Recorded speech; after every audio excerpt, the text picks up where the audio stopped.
My mother slept with my fiancé and came back crawling with a ridiculous request. My mother pulled me aside during the rehearsal dinner and said, "I slept with Robbie last week." Robbie was my fiancé of 4 years. I thought she was making some sick joke until I saw the guilt in her eyes. It just happened. We didn't mean for it to. She actually reached for my hand like we were going to bond over this. I found Robbie outside smoking with his groomsmen. He didn't even deny it, just shrugged and said my mom had come on to him and he was weak. Like sleeping with your future mother-in-law was equivalent to eating an extra slice of cake. I called off the wedding that night, sent a mass text to all guests that it was canceled, moved out of our apartment the next day, blocked them both on everything. Within 6 months, I was regional manager making twice what Robbie made. I bought a townhouse and adopted 2 rescue cats, started therapy and joined a hiking group where I met actual friends. My therapist helped me realize my mother had been competing with me my whole life, wearing inappropriate outfits to my graduations, flirting with my high school boyfriends. This was just her biggest betrayal yet. 8 months after the canceled wedding, my mother showed up at my office. Not to apologize. She was crying and asking for help. "I need you to talk to Robbie for me. He won't return my calls." The audacity made me laugh out loud. But she wasn't done. She explained they'd been seeing each other since the wedding was canceled, that they were in love. That age was just a number. "I need you to be my maid of honor." She said it completely straight-faced.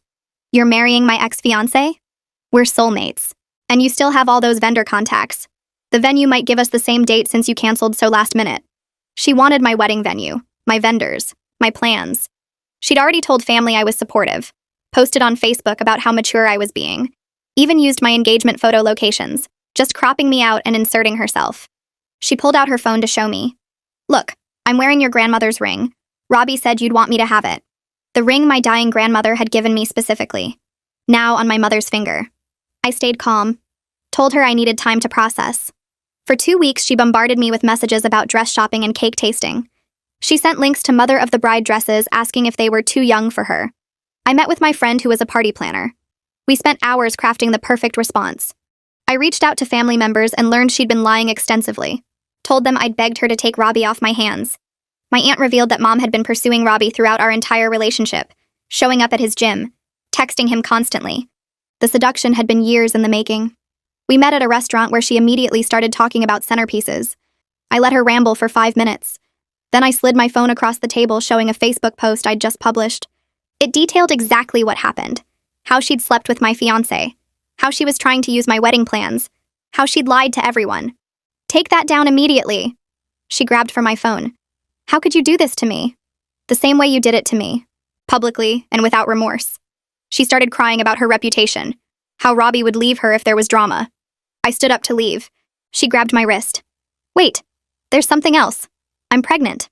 Robbie doesn't know yet. Please." I looked at her hand on my wrist, the same hand wearing my grandmother's ring. "That's not my problem." I walked out. The Facebook post went viral in our family.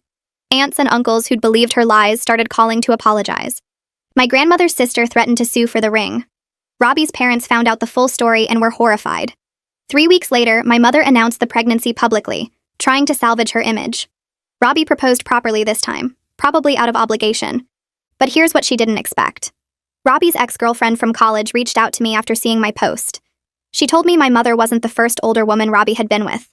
His pattern was targeting women who could advance his career or lifestyle. My mother had money. I had potential. We were both marks. I forwarded everything to my mother anonymously. She didn't believe it at first. Then she started watching, noticing how Robbie's eyes wandered, how he'd disappear for hours, how he seemed more interested in her credit cards than her company. She called me 6 months pregnant, crying. "You were right. He's been cheating. With someone from his office. She's 23. I listened. I didn't comfort her. "I don't know what to do. I'm alone and pregnant and everyone hates me. You made your choices. Now you live with them." I hung up. My mother had the baby. A girl. Robbie signed away his rights and moved to another state with the 23-year-old. Sometimes I see photos of my half-sister on social media. She looks like me when I was little. Same eyes, same smile. I don't reach out. Maybe one day when she's older and can understand, I'll tell her the truth. But that's not my responsibility right now. I'm engaged again. To a man I met in my hiking group. Someone who's never met my mother and never will. At our wedding, the maid of honor will be my best friend Claire. The mother of the bride seat will be empty. And I'll finally have the day I deserved all along. Female text. My mother pulled me aside during the rehearsal dinner and said, I slept with Robbie last week. Robbie was my fiancé of 4 years. I thought she was making some sick joke until I saw the guilt in her eyes. It just happened. We didn't mean for it to. She actually reached for my hand like we were going to bond over this.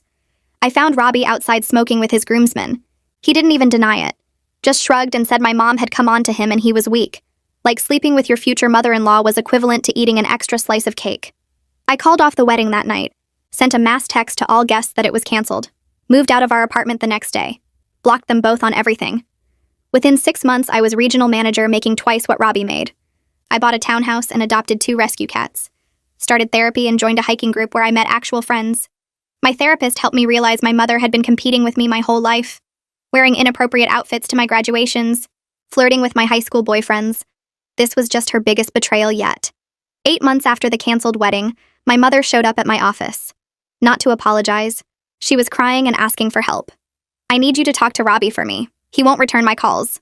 The audacity made me laugh out loud, but she wasn't done. She explained they'd been seeing each other since the wedding was canceled, that they were in love. That age was just a number. I need you to be my maid of honor. She said it completely straight-faced. You're marrying my ex-fiancé? We're soulmates. And you still have all those vendor contacts. The venue might give us the same date since you canceled so last minute. She wanted my wedding venue, my vendors, my plans. She'd already told family I was supportive, posted on Facebook about how mature I was being, even used my engagement photo locations, just cropping me out and inserting herself. She pulled out her phone to show me. Look, I'm wearing your grandmother's ring. Robbie said you'd want me to have it. The ring my dying grandmother had given me specifically. Now on my mother's finger. I stayed calm. Told her I needed time to process. For 2 weeks, she bombarded me with messages about dress shopping and cake tasting. She sent links to mother of the bride dresses asking if they were too young for her. I met with my friend who was a party planner. We spent hours crafting the perfect response. I reached out to family members and learned she'd been lying extensively. Told them I'd begged her to take Robbie off my hands. My aunt revealed that mom had been pursuing Robbie throughout our entire relationship, showing up at his gym, texting him constantly. The seduction had been years in the making. We met at a restaurant where she immediately started talking about centerpieces. I let her ramble for 5 minutes. Then I slid my phone across the table showing a Facebook post I'd just published. It detailed exactly what happened. How she'd slept with my fiancé. How she was trying to use my wedding plans. How she'd lied to everyone. Take that down immediately. She grabbed for my phone. How could you do this to me? The same way you did it to me. Publicly and without remorse. She started crying about her reputation. How Robbie would leave her if there was drama. I stood up to leave. She grabbed my wrist. Wait, there's something else. I'm pregnant. Robbie doesn't know yet. Please. I looked at her hand on my wrist. The same hand wearing my grandmother's ring. That's not my problem. I walked out. The Facebook post went viral in our family. Aunts and uncles who'd believed her lies started calling to apologize. My grandmother's sister threatened to sue for the ring. Robbie's parents found out the full story and were horrified. 3 weeks later, my mother announced the pregnancy publicly, trying to salvage her image. Robbie proposed properly this time, probably out of obligation. But here's what she didn't expect. Robbie's ex-girlfriend from college reached out to me after seeing my post. She told me my mother wasn't the first older woman Robbie had been with. His pattern was targeting women who could advance his career or lifestyle. My mother had money. I had potential. We were both marks. I forwarded everything to my mother anonymously. She didn't believe it at first. Then she started watching, noticing how Robbie's eyes wandered, how he'd disappear for hours, how he seemed more interested in her credit cards than her company. She called me 6 months pregnant, crying. You were right. He's been cheating. With someone from his office. She's 23. I listened. I didn't comfort her. I don't know what to do. I'm alone and pregnant and everyone hates me. You made your choices. Now you live with them. I hung up. My mother had the baby. A girl. Robbie signed away his rights and moved to another state with the 23-year-old. Sometimes I see photos of my half-sister on social media. She looks like me when I was little. Same eyes, same smile. I don't reach out. Maybe one day when she's older and can understand, I'll tell her the truth. But that's not my responsibility right now. I'm engaged again. To a man I met in my hiking group. Someone who's never met my mother and never will. At our wedding, the maid of honor will be my best friend Claire. The mother of the bride seat will be empty. And I'll finally have the day I deserved all along. 3 months before my wedding, I sat across from Rachel in her office with fabric samples spread between us. She had this huge binder open to the seating chart page, and we were figuring out the final guest count. Rachel kept pointing at different sections of the venue layout, explaining traffic flow for the cocktail hour. Then she paused and looked up at me with this careful expression that made my stomach tighten. She mentioned the venue got a call yesterday from someone claiming to be my mother. The woman asked about arrangements for her daughter's wedding and wanted to know if she could add herself to the vendor contact list. Rachel said the venue staff thought it was strange since my paperwork clearly stated no mother of the bride. My hands went cold holding the fabric samples. I felt that familiar drop in my chest, the same feeling I got when I first found out about the betrayal. My mother was still trying to worm her way into my life after everything she'd done. I grabbed my phone immediately and started making calls right there in Rachel's office. First the venue, then the caterer, then the photographer, then the florist. I gave each vendor the same instructions. Add my mother's name to a do not engage list. I described what she looked like and said I'd email them a photo. If she showed up or called again, they were to refuse all information and contact me immediately. Rachel watched me make the calls and nodded approvingly when I finished. She told me this wasn't her first rodeo with difficult family situations. She'd dealt with everything from feuding divorced parents to stalker exes trying to crash weddings. Rachel assured me she'd personally brief the venue security team and make sure they had my mother's photo. She suggested we also hire private security for the actual wedding day, just as an extra layer of protection. I agreed immediately, even though it made me sad that it was necessary. My fiancé got home from work around 6 that evening and found me sitting on the couch staring at nothing. He sat down next to me and asked what was wrong. I told him about my mother calling the venue and trying to get information about the wedding. His jaw tightened and he pulled me against his chest. I started crying these angry tears that surprised me because I thought I was past this. I thought I'd moved on and built my new life and my mother couldn't hurt me anymore. But here she was again, trying to push her way into the one day that was supposed to be completely mine. My fiancé held me and let me cry without saying anything for a few minutes. Then he suggested we hire security for the wedding day. I told him Rachel already recommended the same thing and I'd agreed to it. He kissed the top of my head and said we'd do whatever it took to protect our day. The fact that I needed security to keep my own mother away from my wedding felt both sad and completely necessary, given her history of stomping all over my boundaries. I had my regular therapy appointment with Cole the following week. I walked into his office and dropped onto the couch and told him about my mother's latest stunt. Cole listened without interrupting while I explained how she'd called the venue pretending she had any right to be involved in my wedding plans. He reminded me that my mother's behavior reflected her own issues, not my worth as a person. We spent the session talking about strategies for maintaining my peace while protecting my special day. Cole suggested I visualize the wedding going perfectly without any disruption from my mother. He had me practice some grounding techniques I could use if I started feeling anxious as the date got closer. We discussed how hiring security was a smart boundary rather than an overreaction. Cole pointed out that I'd done everything right by alerting all the vendors and taking concrete steps to protect myself. He said my mother's inability to respect boundaries said everything about her character, and nothing about mine. 2 weeks later, I came home from work to find a certified letter waiting in my mailbox. My hands shook as I signed for it and carried it inside. I didn't recognize the law firm name on the return address. I sat at my kitchen table and opened the envelope carefully. Inside was a formal letter from an attorney I'd never heard of requesting a meeting to discuss the child's future and family relationships. I read it 3 times trying to make sense of the legal language. The letter talked about establishing communication protocols and discussing arrangements that would benefit all parties involved. It carefully avoided saying anything specific, but the implication was clear. My mother wanted to talk about my relationship with my half-sister. She was using a lawyer to pressure me into some kind of meeting after I'd made my boundaries crystal clear. I was furious that she thought hiring an attorney would somehow force me to engage with her. The letter implied she wanted to establish some kind of relationship between me and the baby.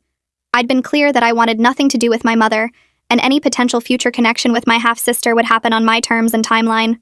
Not hers. Never hers. The fact that she was using legal pressure made me even more angry because it showed she still didn't understand or respect the damage she'd caused. I put the letter down on the table and just stared at it for a while. My cats came over and rubbed against my legs like they could sense I was upset. I picked up my phone and took photos of every page of the letter. I forwarded the photos to my own attorney the next morning with a message explaining the situation. She called me back within an hour. My attorney said I had absolutely no legal obligation to respond to the letter or attend any meeting. The request was just that. A request, and I could ignore it completely if I wanted. However, she suggested I might want to hear what was proposed, if only to protect myself from any future claims my mother might try to make. My attorney explained that sometimes it was better to know what the other side wanted, rather than being blindsided later. She offered to attend any meeting on my behalf so I wouldn't have to be in the same room as my mother. I told her I'd think about it and get back to her. I spent the next few days going back and forth about whether to engage at all. Part of me wanted to ignore the whole thing completely. My mother had proven over and over that she couldn't be trusted and would twist anything I said or did to serve her own purposes. But another part of me was curious what she thought she could possibly say that would make any difference. Against my initial instincts, I finally told my attorney I'd agree to a phone meeting. I would not be in the same room as my mother under any circumstances. My attorney could attend the meeting in person with my mother's lawyer, and I'd participate by phone only. That way, I could hang up immediately if things went sideways. My attorney said that was a smart compromise and scheduled the meeting for the following week. The day of the meeting arrived, and I sat in my car in a parking lot with my phone on speaker. My attorney was in a conference room across town with my mother's lawyer. I could hear papers shuffling and chairs scraping as everyone got settled. My mother's lawyer started talking in this careful, professional voice. He explained that my mother was struggling financially and emotionally as a single parent. The baby was healthy, but my mother was overwhelmed trying to manage everything alone. I didn't say anything, just listened. Then I heard crying in the background. Quiet at first, then louder. My mother was crying and it felt so manipulative I almost hung up right then. The lawyer kept talking like he couldn't hear her sobbing. He said my mother was doing her best in a difficult situation and hoped we could find a path forward that would benefit everyone involved. The lawyer carefully suggested that my mother hoped I might be willing to have some form of relationship with my half-sister as she grew up. He emphasized there was no ask for money or direct help, just a hope that family connections could be maintained for the child's sake. The implication hung heavy even through the phone line. My mother wanted me to step in and help raise the baby she'd created by sleeping with my fiancé. She wanted me to forgive her betrayal and play happy family like nothing had happened. I listened to her crying in the background and felt absolutely nothing except anger at the continued manipulation. My attorney's voice came through the phone speaker with that professional calm she always used. She spoke directly to my mother's lawyer and laid out my position in clear terms. I had no interest in any relationship with my mother. Any potential future connection with my half-sister would happen on my terms and my timeline, not my mother's. The lawyer on the other end said he understood and would relay that to his client. He didn't sound surprised at all, like he'd expected exactly this response. I heard more crying in the background, but my attorney was already wrapping up the call, confirming they'd send official documentation of my position. When the call ended, I sat in my car in the parking lot staring at my phone. My hands were shaking, and I felt this weird tightness in my chest that I hadn't felt in months. I thought I'd moved past all this. I thought the therapy and the new life and the new relationship had buried these feelings deep enough that they couldn't reach me anymore. But hearing my mother's tears through that phone line brought everything rushing back. The betrayal, the manipulation, the way she'd looked at me when she first told me about sleeping with Robbie, like we were going to be friends about it. I started the car and drove home on autopilot, barely paying attention to the road. My fiancé got home from work around 6 that evening and found me sitting on the couch with my phone in my hands. I'd been scrolling through old photos without really meaning to. Pictures from before everything fell apart. Me and Robbie at the beach. Me and my mother at my college graduation. Her wearing that dress that was way too young for her age. Me at my old apartment, smiling at the camera like I had no idea what was coming. He sat down next to me without saying anything. Didn't ask what was wrong or try to tell me it would be okay. Just put his arm around my shoulders and pulled me against his chest. I started crying these quiet tears that surprised me because I thought I was done crying over my mother. I thought I'd used up all my tears on her years ago. But here I was again, letting her get to me. He held me and stroked my hair and didn't say a single word for probably 20 minutes. Just let me cry it out while I clutched my phone with those old photos still glowing on the screen.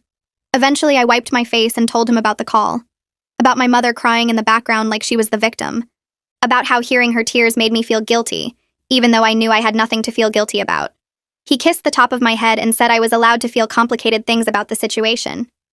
That it didn't make me weak or mean I was backsliding. It just meant I was human. Claire showed up at my door the next evening with 2 bottles of wine and enough Thai takeout for 4 people. She took one look at my face and pulled me into a hug before even coming inside. We sat on my couch with containers of pad thai and spring rolls spread across the coffee table.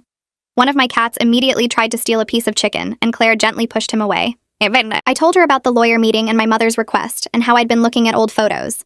She listened while eating her noodles and didn't interrupt once. When I finally got to the part about feeling guilty, she put down her fork and looked at me hard. She said I needed to hear something important. My half-sister growing up with my mother as her only parent wasn't my fault or my responsibility. My mother made her choices, and those choices had consequences. I wasn't obligated to fix the mess she created by sleeping with my fiancé and destroying our family. Claire reminded me that other relatives had set up that fund to help with baby expenses, that my half-sister wouldn't be completely alone in the world. But more importantly, she said, I couldn't set myself on fire to keep someone else warm. Especially not when that someone was the innocent result of my mother's betrayal.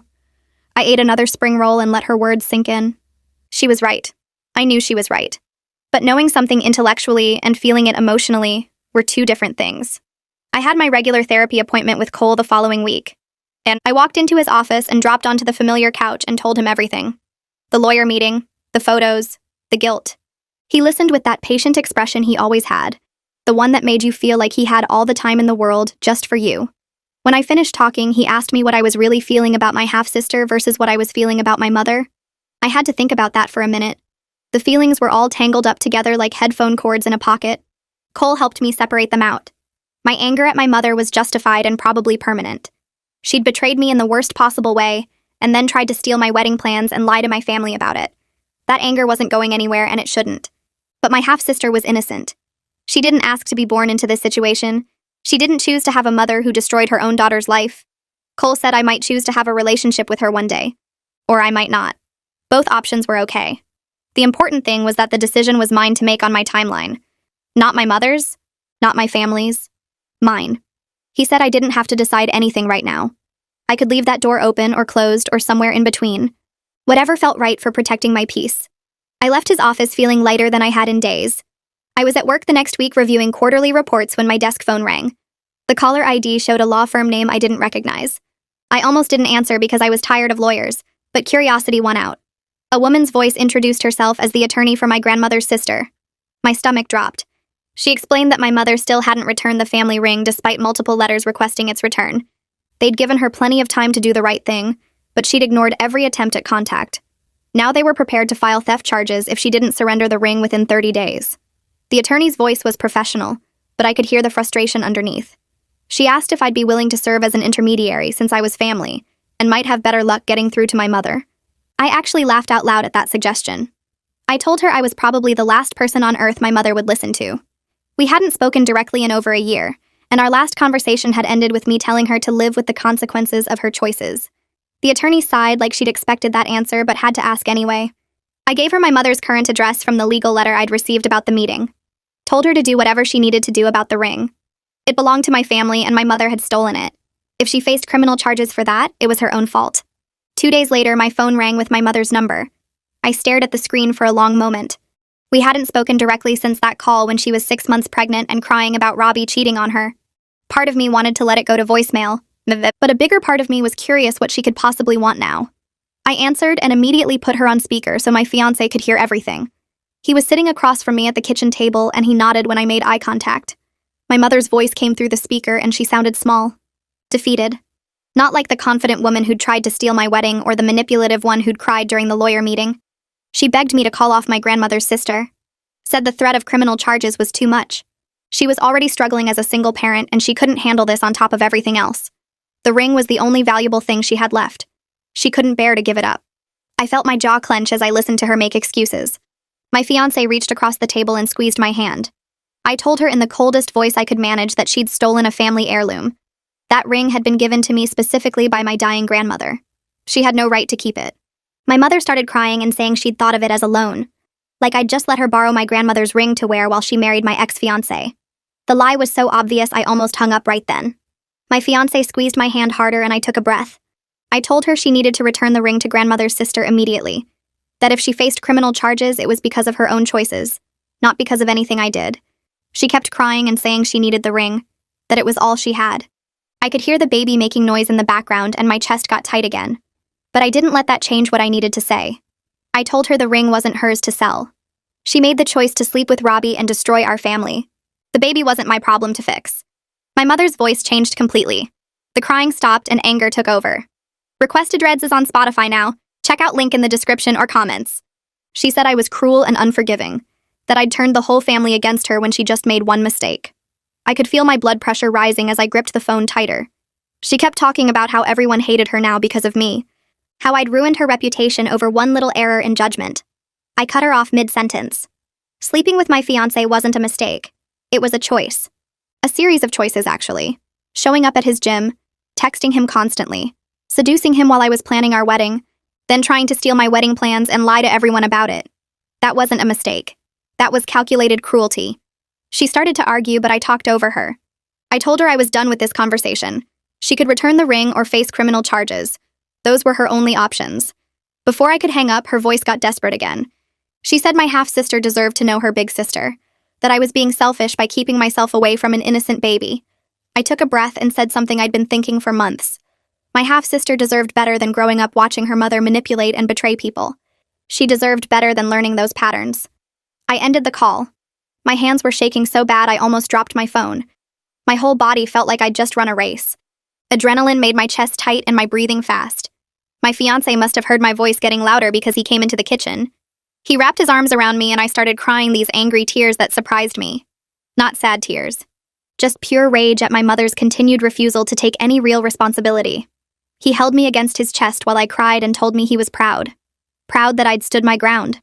Proud that I didn't let her manipulate me into feeling responsible for her situation. He stroked my hair and said I'd done everything right. The next morning, I woke up to my phone buzzing constantly. 17 missed calls from aunts, uncles, and cousins. I sat up in bed and started scrolling through my notifications.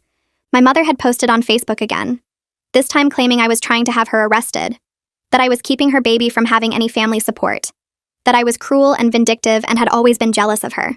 I showed my fiancé the post, and he shook his head. He asked if I wanted him to respond, but I said no. I was exhausted by her continued attempts to paint herself as the victim. But I also knew I couldn't let this lie stand without correction. I made coffee and sat at my laptop, drafted a simple Facebook post stating facts without emotion. I explained that my grandmother had given me a specific family ring before she died, that my mother had taken the ring without permission, that my grandmother's sister had legal right to demand its return. I wrote about my clear boundaries regarding not having a relationship with my mother, how those boundaries existed because of her choices and actions, not because of anything I'd done. I kept it short and factual, posted it, and then turned off my phone for a few hours. When I turned it back on that afternoon, the family response was overwhelming. Aunts and uncles were commenting that my mother needed to return the ring immediately, that she needed to stop trying to manipulate me and take responsibility for her actions.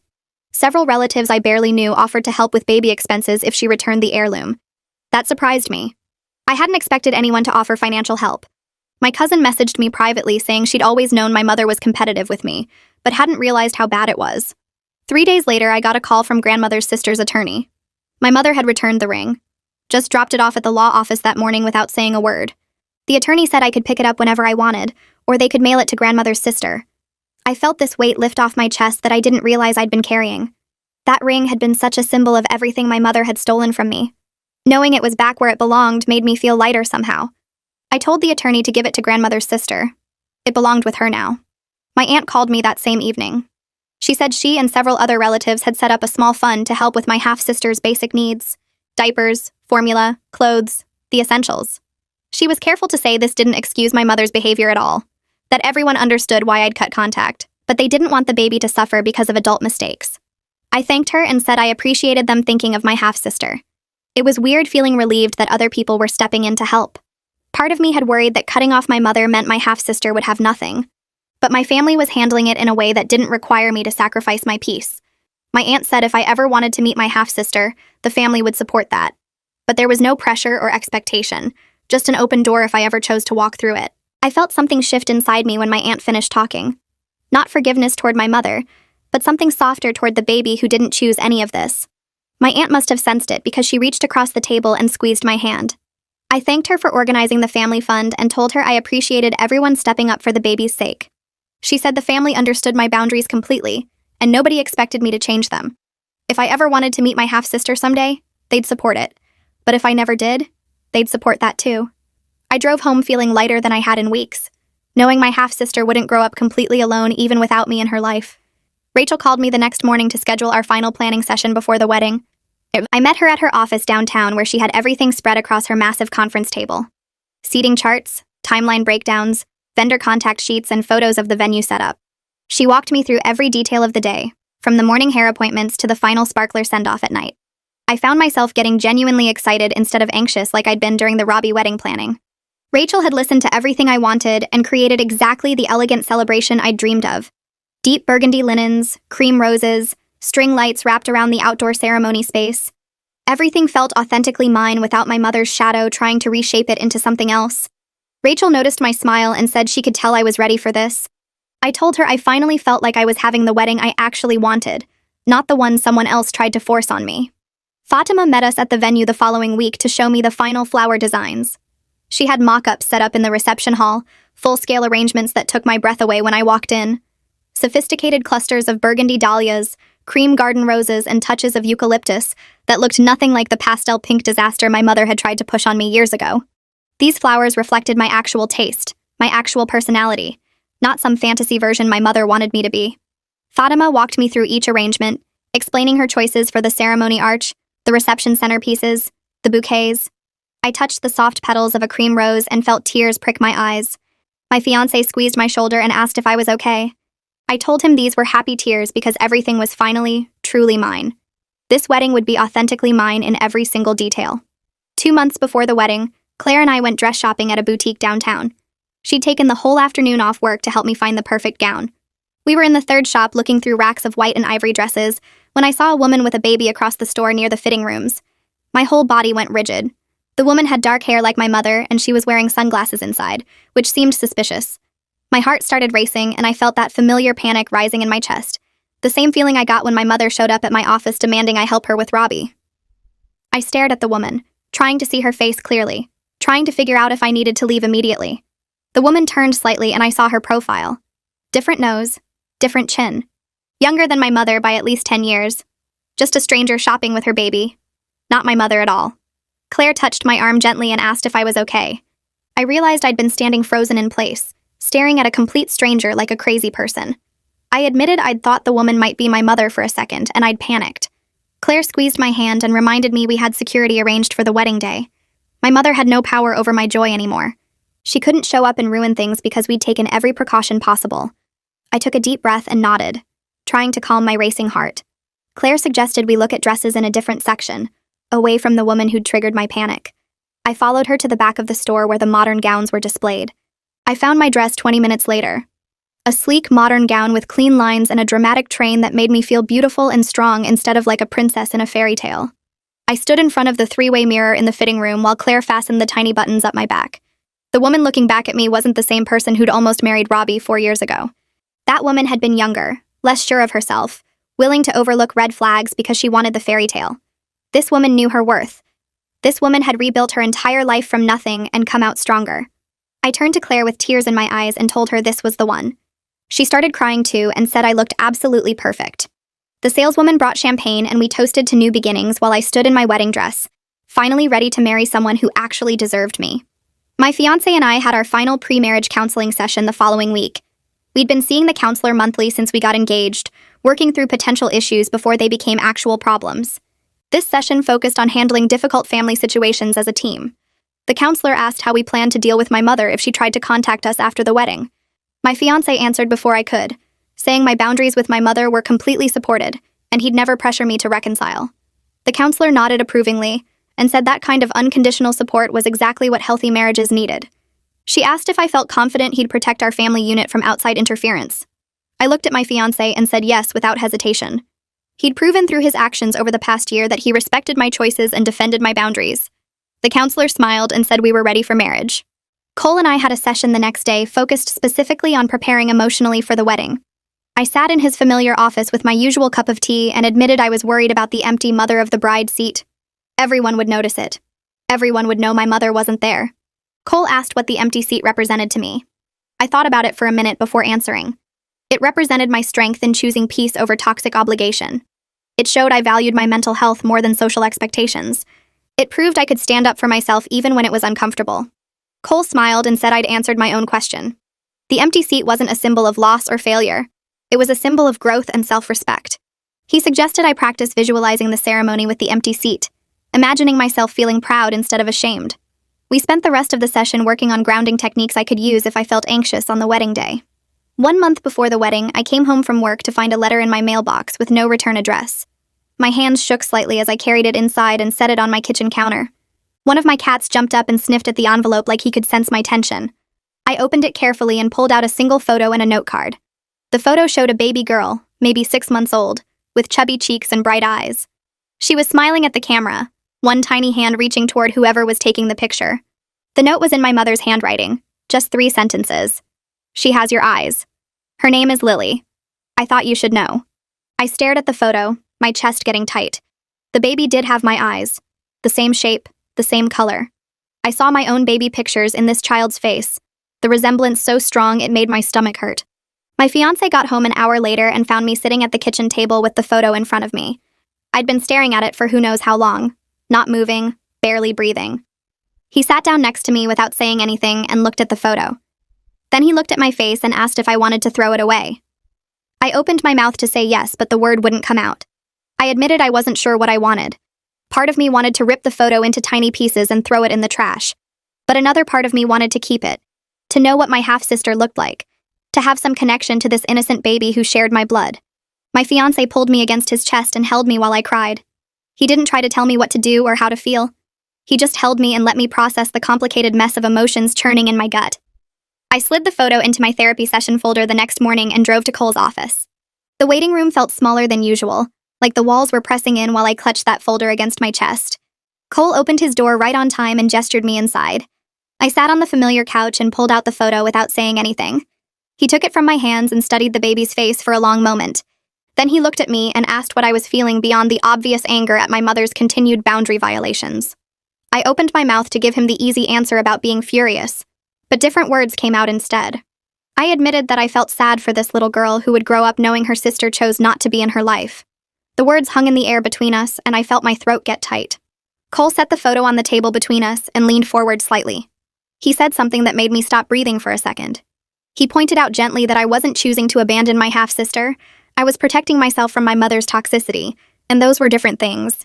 He suggested I might consider what kind of relationship, if any, I'd want with my half-sister when she was older and could understand the context. I picked up the photo again and looked at those eyes that mirrored mine.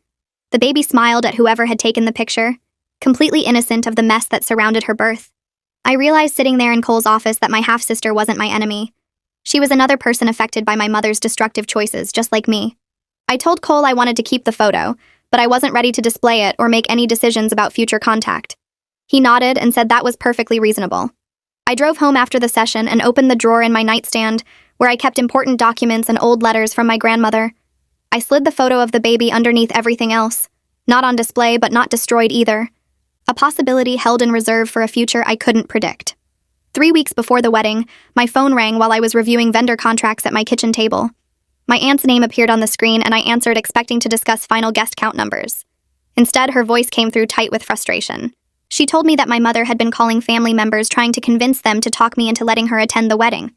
My hand clenched around my phone so hard my knuckles went white. I was furious that she was still trying to manipulate her way into my life through other people. My aunt kept talking, explaining that my mother had called her twice, called my uncle 4 times, and even reached out to distant cousins I barely knew.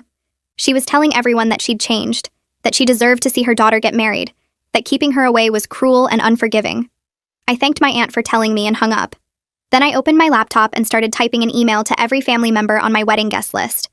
I wrote clearly and directly that my mother was not invited to my wedding, that security had her photo and would remove her if she showed up, that anyone who brought her as a +1 would be asked to leave immediately. I explained that this boundary wasn't up for discussion or negotiation. I hit send and watched the email whoosh away to 37 recipients.